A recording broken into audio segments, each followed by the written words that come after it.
This is one of the all-time great teams now. 3 straight finals.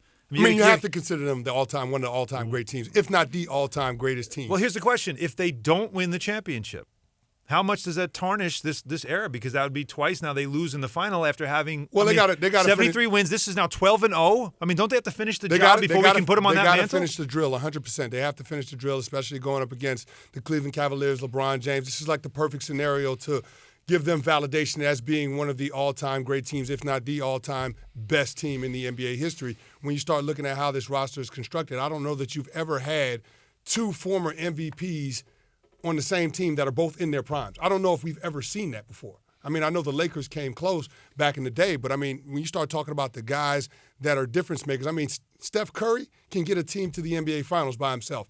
Kevin Durant has gotten a team to the NBA Finals. Now, he did it with Russell Westbrook, but he's that caliber of player. So to be able to have both of those guys on the same team, right? I mean, and then you start talking about Draymond Green, you start talking about Klay Thompson, all the other role players that they have on that roster. I mean, it has to be in consideration. It has to be in the conversation. Well, you know what's crazy is that Oklahoma City could have that.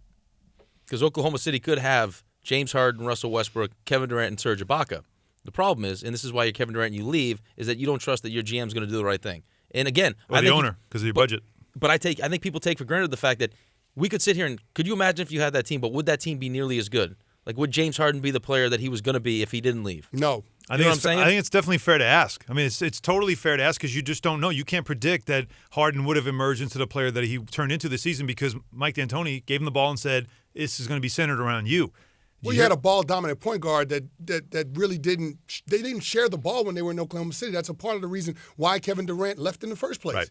So when you got a guy like Russell Westbrook, when James Harden is not getting the touches that he could get in order to develop and realize his potential, when you have Kevin Durant frustrated because he's not getting the touches he thinks he should get, then, I mean, you're not going to be able to see that team really be able to compete the way that they should. And that's why they had trouble when they got into the NBA Finals with that roster. And I think that's one of the best things you can probably say about Steve Kerr is that he's created a culture there where you can have that many personalities, that many guys that are that good, that are willing to play the way that they play.